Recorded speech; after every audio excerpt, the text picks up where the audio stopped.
Ukitazama viongozi wa Simba hawawezi kusema neno lolote kwa sababu wanajua hili jambo limeshatoka kwenye mamlaka za juu za kinchi, kitu ambacho ukileta malalamiko maana yake ni sawa na kupingana na mamlaka za juu za kitaifa. Kwa hiyo ndio maana wanalazimika kuwa wapole. Unaona Simba hawajatoa taarifa yoyote tangu taarifa hii imetoka. Hawajatoa taarifa ya kuonesha kwamba wako tayari, hawajatoa taarifa ya kuonesha kwamba wanapinga. Ni kwa sababu ya kwamba hata kama una kinyongo, sasa iko kinyongo kinatakia kifiwe moyoni.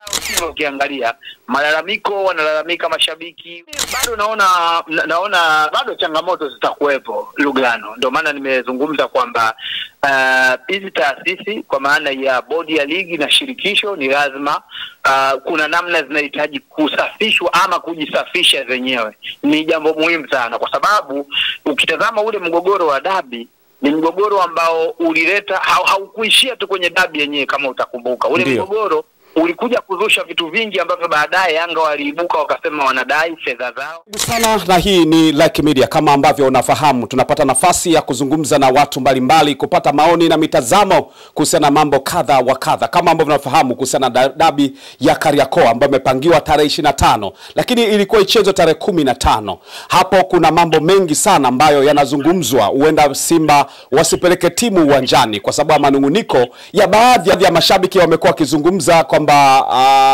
ni kama wamedharauliwa, wametwezwa na vitu vingine kama hivyo, kwa sababu hata kanuni haijaonyesha ni nini ambacho kimesababisha kwenda kwenye tarehe 25. Hapa naungana moja kwa moja na mchambuzi wa michezo Yahya Njenge kutoka pale Clouds FM tuweze kuzungumza naye. Pengine maoni yake yakoje? Yahya Njenge, tuko live kabisa kupitia Like Media. Yes, nakupata vizuri kabisa Lugano.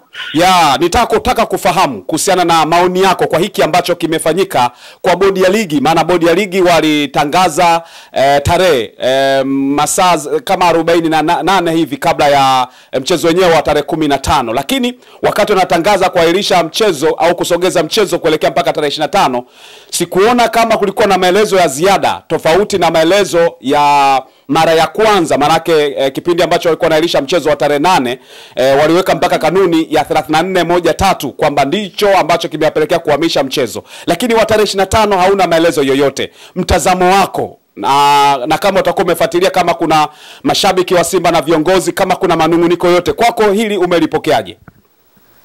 Mimi binafsi kwangu nafikiri kikubwa sasa hivi ni kwamba hili jambo kiuhalisia tu, hata ukiangalia maamuzi ambayo bodi ya ligi wamekuja kuyatangaza, walikuja kuyatangaza maamuzi hayo baada ya kuwa tayari tumeshaona mitandaoni picha mbalimbali zilizozagaa zikionyesha Rais wa Jamhuri ya Muungano wa Tanzania Daktari Samia Suluhu Hassan akizungumza na alipiga picha akiwa na viongozi wa juu wa Young Africans, baadaye zikawepo picha pia akiwa na viongozi wa juu wa klabu ya Simba. Ni ishara ya kwamba tayari hili sakata lilishafika kwenye mamlaka za juu za kinchi. Kwa hiyo mwisho wa siku sasa kilichofanywa na bodi ya ligi hakikuwa tena kinazingatia chochote zaidi ya kuzingatia naweza kusema yalibaki kuwa ni matumizi makubwa sasa ya busara, especially baada ya kuwa tayari mamlaka za kitaifa tayari zimeliingilia hili jambo, ili mradi jambo kwa ukubwa wake liweze kufikia tamati. Kwa hiyo unaona picha halisi ni kwamba bodi ya ligi haikuamua yenyewe kwa 100%, na ndio maana hata baada ya maamuzi hayo yaliambatana pia na taarifa za rais wa TFF Wallace Karia kumsimamisha kazi mtendaji mkuu wa bodi ya ligi, na baadaye tukaona taarifa ya kwamba mwenyekiti wa bodi ya ligi Steven Mguto akiomba kujiuzuru nafasi yake. Zile zote ni ishara za kwamba uamuzi uliofanywa kupeleka mechi tarehe 25 haukuwa umefanywa moja kwa moja na bodi ya ligi. Ni uamuzi ambao ulifanywa na mamlaka za juu baada ya kushirikisha pande zote mbili za Simba na Yanga, ili mradi kuifanya hili jambo liweze kufikia mwisho kabisa. Kwa hiyo ndio maana bodi ya ligi hawakuwa na maelezo yoyote ya ziada kwenye hili, waliishia kulitolea taarifa kama ilivyo, na mwisho wa siku hata hao Simba ukiangalia Malalamiko wanalalamika mashabiki, lakini ukitazama viongozi wa Simba hawawezi kusema neno lolote kwa sababu wanajua hili jambo limeshatoka kwenye mamlaka za juu za kinchi, kitu ambacho ukileta malalamiko maana yake ni sawa na kupingana na mamlaka za juu za kitaifa. Kwa hiyo ndio maana wanalazimika kuwa wapole. Unaona Simba hawajatoa taarifa yoyote tangu taarifa hii imetoka. Hawajatoa taarifa ya kuonesha kwamba wako tayari, hawajatoa taarifa ya kuonesha kwamba wanapinga. Ni kwa sababu ya kwamba hata kama una kinyongo, sasa iko kinyongo kinatakia kifiwe moyoni na sio tena kukiweza kukitoa hadharani kutokana na uamuzi kwa umefanywa na mamlaka za juu. Kwa upande wako sasa, katika hayo uliyozungumza, ni kwamba una uhakika kwamba Simba atapeleka timu uwanjani au baadaye kaleta mgomo? Mimi sina wasiwasi, na hakika Simba timu atapeleka uwanjani kwa sababu mwisho wa siku kitendo cha wao pia watu wao kuenda kwenye mazungumzo yaliyoashiria kwamba ndio mazungumzo yaliyofanya mwafaka huu upatikane. Maana yake wameshirikishwa na wameafiki hilo, japokuwa kuna wakati unaweza ukashirikishwa ukao haujaafiki kwa moyo mmoja, lakini kwa sababu hauna tena nguvu ya kupinga inabidi ukubaliane na uhalisia. Kwa hiyo sina shaka, naamini Simba atapeleka timu uwanjani, Yanga atapeleka timu uwanjani, dabi itachezwa kama ilivyopangwa na maisha mengine yataendelea, kwa sababu kanuni zilishindwa kufuatwa mwanzoni, busara zilishindwa kuwasaidia pale mwanzoni. Bodi ya ligi pamoja na pande zote mbili, mamlaka za juu za kitaifa zimeamua iwe hivyo na uhalisia utakuwa hivyo. Japokuwa kwangu mimi Lugano, ndio naona ni kwamba bado kuna vitu, kuna vyumba vingi sana vya matatizo kwenye bodi ya ligi pamoja na shirikisho la soka hapa nchini TFF, kwa sababu hii ni ishara aina ya maamuzi yaliyofanywa kwenye hii dabi ni ishara ya kwamba bado kuna tatizo kwenye bodi ya ligi, bado kuna tatizo TFF kwenye kuyaamua mambo makubwa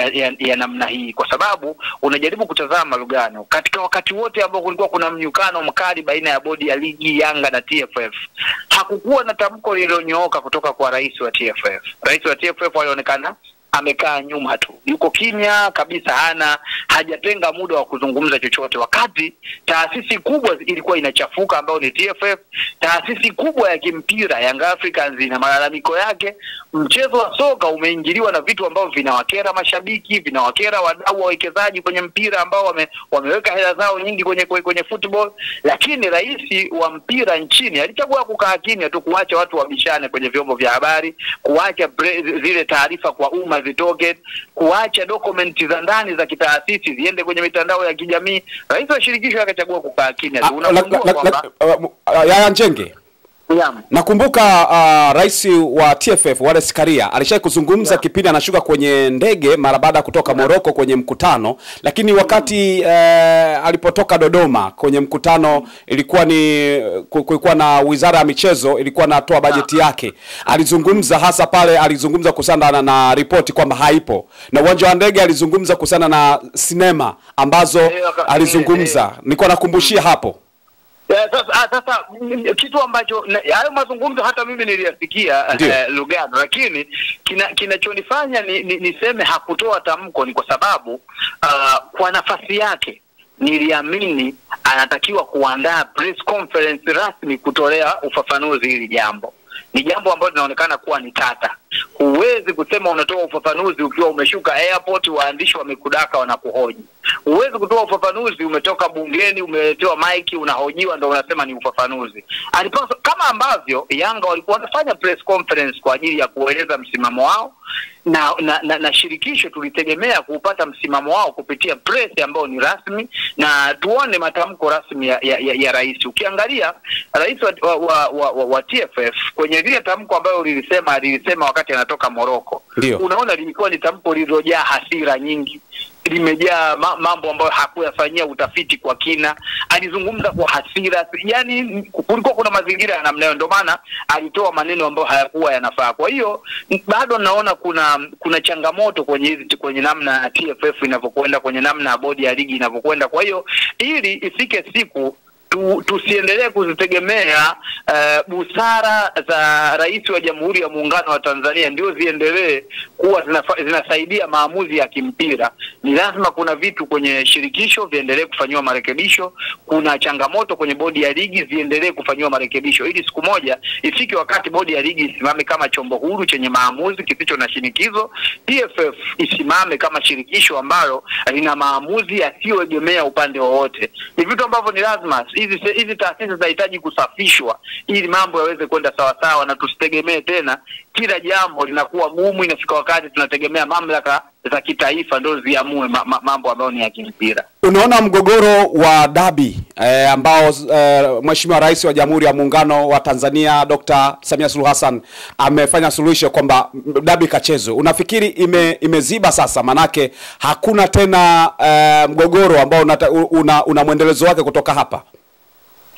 Mimi bado naona bado changamoto zitakuwepo Lugano. Ndio maana nimezungumza kwamba hizi taasisi kwa maana ya bodi ya ligi na shirikisho ni lazima kuna namna zinahitaji kusafishwa ama kujisafisha zenyewe. Ni jambo muhimu sana, kwa sababu ukitazama ule mgogoro wa dabi ni mgogoro ambao ulileta haukuishia tu kwenye dabi yenyewe. Kama utakumbuka ule mgogoro ulikuja kuzusha vitu vingi ambavyo baadaye Yanga waliibuka wakasema wanadai fedha zao za ubingwa wa mashindano mbalimbali, especially yale mashindano ya federation.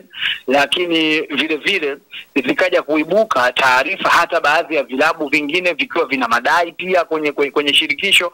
Maana yake ni nini? Maana yake ni kwamba pamoja na kwamba issue ya dabi tunaweza tukasema kama dabi iliyoahirishwa tarehe 8 jambo lake tunaweza tukakiri kwamba limepata ufumbuzi, lakini bado dabi ilisababisha iibuke migogoro mingine ambayo ufumbuzi wake bado unaonekana haujanyooka moja kwa moja. Na kiuhalisia kwa namna mambo yalivyo, sioni naona kwamba shirikisho la soka nchini TFF bado lina vitu ambavyo litakuwa limeikunjia Young Africans kutokana na hii heka ambayo wameitengeneza.